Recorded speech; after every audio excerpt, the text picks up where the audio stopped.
मसीह में आप सबों को नमस्कार। धरती पर स्वर दैनिक भक्ति में आपका स्वागत है। आज का दिन शुक्रवार 11 तमूज जून 26। साहसी सुसमाचार प्रचारक प्रेरितों के काम अध्याय 1 वचन 8। परंतु जब पवित्र आत्मा तुम पर आएगा तब तुम सामर्थ पाओगे और यरूशलेम और सारी यहूदिया और समारिया में और पृथ्वी की छोर तक मेरे गवाह होगे। सुसमाचार प्रचार केवल कलीसिया के अगुओं के लिए नहीं है। बहुत से लोग या तो राजा यीशु के बारे में दूसरों को बताने से डरते हैं या वे नहीं जानते कि कैसे बताएं। जब आप परमेश्वर के प्रेम का अनुभव करते हैं तो आप इसे अपने अंदर रोक नहीं पाते। आप हर किसी को बताना चाहते हैं कि राजा यीशु को ग्रहण करना आपके द्वारा लिया गया अब तक का सबसे अच्छा निर्णय है। लेकिन कुछ समय बाद आप स्थिर हो जाते हैं और अगली बात जो आप जानते हैं वह यह है कि आप केवल यीशु मसीह के साथ चलने पर ध्यान केंद्रित करते हैं। आज का शास्त्र उस सामर्थ्य के बारे में बात करता है जो आपने तब प्राप्त की थी जब आप पवित्र आत्मा से भरे थे। उनकी सामर्थ्य के कारण जब आप सुसमाचार प्रचार करते हैं तो आप में आत्मविश्वास होता है। सार्वजनिक रूप से बोलने में किसी उपाधि की आवश्यकता नहीं है। पवित्र आत्मा ने आपको पहले ही दिन से आत्माओं को जीतने का सामर्थ्य दिया है। जब आप यीशु मसीह के बारे में गवाही देते हैं तो आप अकेले नहीं होते।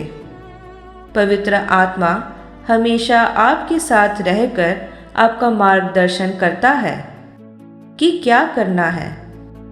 साहस अभ्यास से आता है। आप जितनी अधिक गवाही देंगे यह उतना ही आसान होता जाएगा। लोग आपको अस्वीकार करेंगे लेकिन वे आपके द्वारा बोए गए उन बीजों को हटा नहीं पाएंगे।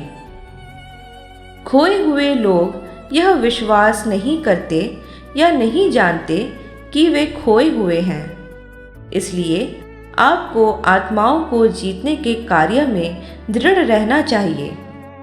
उन्हें यीशु मसीह के कारण आपके हृदय में आनंद और प्रेम देखना चाहिए। व्यवस्था के जरिए लोगों को प्रताड़ित करना कभी भी सही तरीका नहीं है। परमेश्वर की भलाई लोगों को मन फिराव की ओर ले जाती है।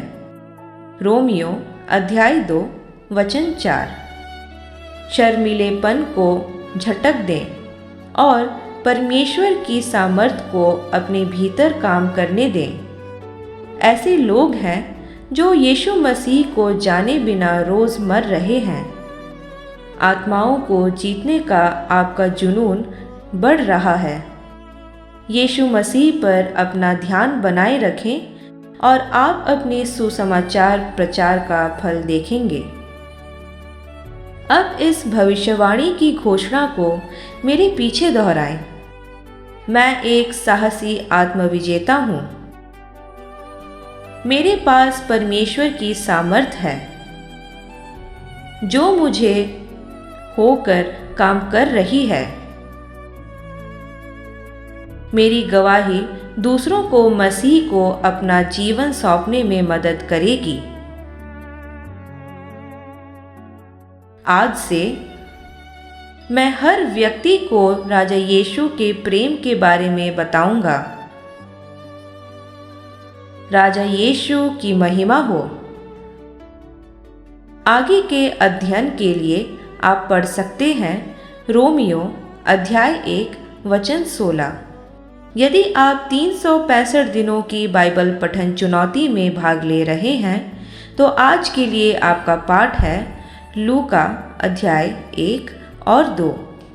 प्रिय संत, आप महिमामय प्रकाश में चमकने के लिए बनाए गए थे। अपने जीवन से परमेश्वर की महिमा को प्रज्वलित होने दें और परमेश्वर के संग एक बेहतरीन जीवन के निर्माण करने की प्रक्रिया का आनंद उठाएं। आज राजा यीशु के नाम में आप पर बोले गए भविष्यवाणी की बातें आपको हिम्मत दें और मजबूत करती रहे। आमीन। कल तक के लिए हिया बांधे रहें। Shalom shalom.